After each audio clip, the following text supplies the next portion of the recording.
Welcome to the Bare Metal Cyber CISSP Prepcast. This series helps you prepare for the ISSP exam with focused explanations and practical context. In this episode, we're exploring business continuity testing and tabletop exercises, two essential components of ensuring that your organization can operate effectively during and after unexpected disruptions.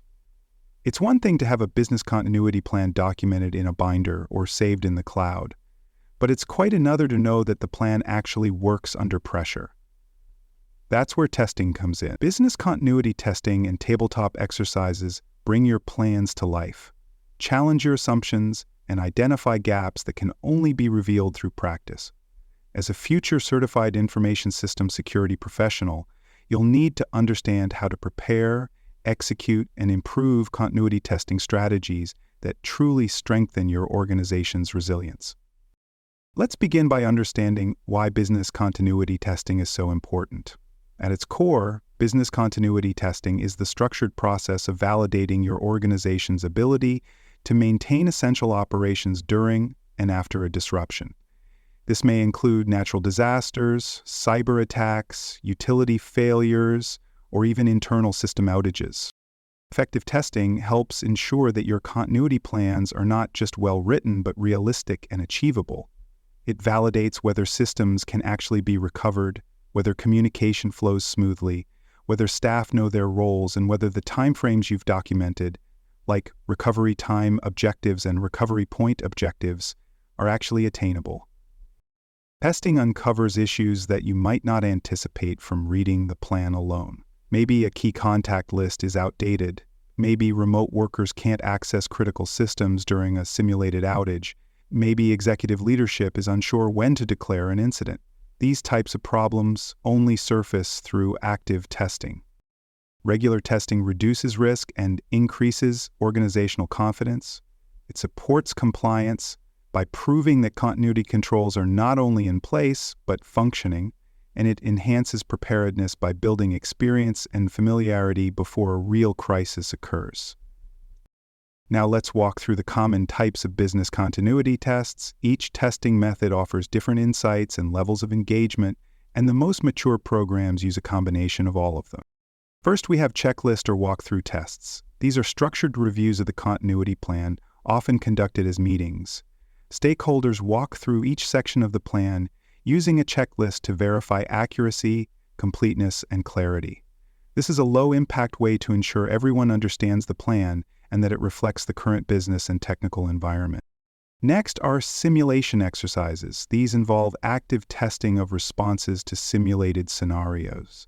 Teams are presented with a hypothetical disruption, and they respond as if the event were real. For example, you might simulate a ransomware attack that locks down your data center. The goal is to evaluate how staff react, make decisions, and execute procedures.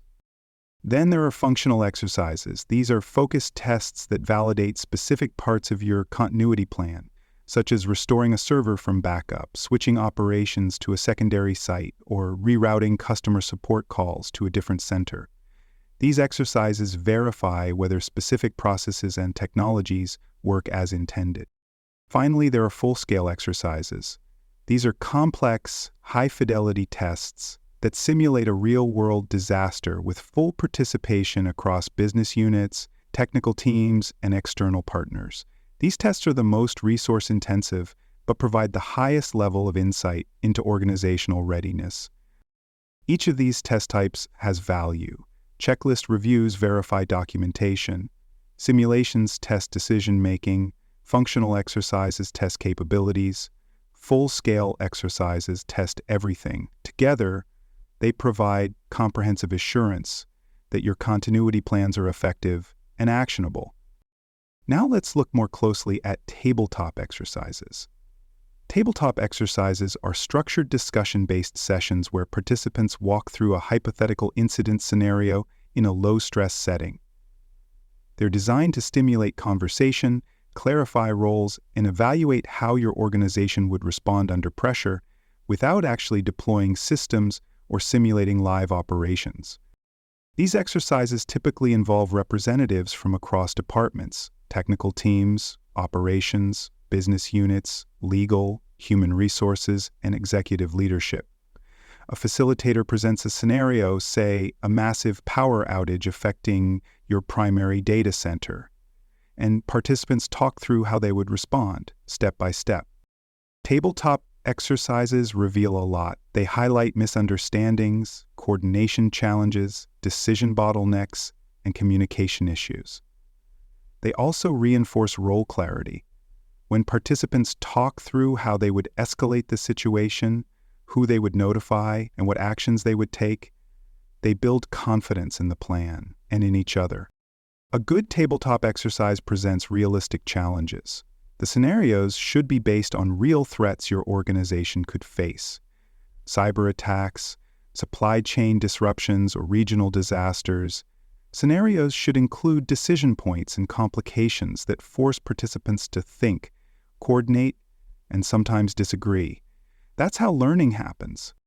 Facilitators play a key role. They guide the discussion, ask probing questions, and help document key insights. At the end of the session, facilitators summarize lessons learned and guide a discussion of follow-up actions. These might include updating the continuity plan, conducting additional training, or improving communication protocols.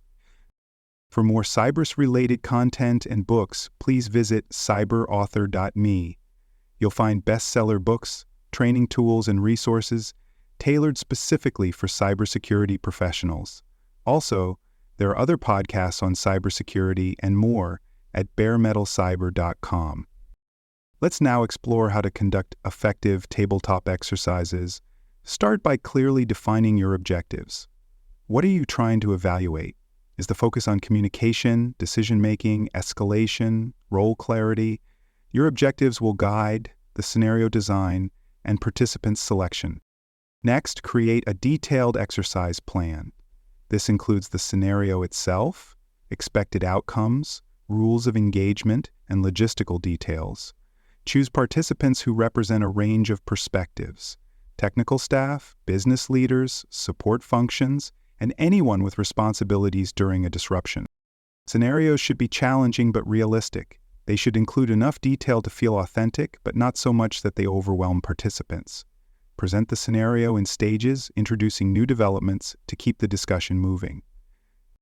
Facilitate the session with a structure. Keep participants focused, encourage everyone to contribute, and guide the discussion without dominating it. Ask clarifying questions and record key points. After the session, document what happened, who said what decisions were made, and what improvements were identified. Follow-up is critical. Tabletop exercises must produce actionable results. If a contact list was outdated, update it. If decision authority was unclear, clarify it. If procedures were skipped or misunderstood, retrain the team. Use the findings to make meaningful improvements to your continuity planning and incident management. Let's now turn to the security controls that support effective continuity testing. Start with secure communication platforms. During testing and real events, you need tools for collaboration, document sharing, and decision-making. These platforms must support access control, audit logging, and secure transmission. Logging and monitoring are essential during exercises. Collect data on system performance, user actions, communication flow, and alert response. This data provides evidence for evaluating the success of your test and for identifying any technical issues. Access to testing plans, continuity documentation, and scenario materials must be tightly controlled. These materials may include sensitive system diagrams, role assignments, or contact details. Use encryption and role-based permissions to prevent unauthorized access. Audits and assessments of your testing environments and procedures help validate that they meet policy and compliance requirements. If you're subject to regulatory oversight, your continuity tests may be reviewed during audits. Keep records, ensure traceability, and demonstrate alignment with standards.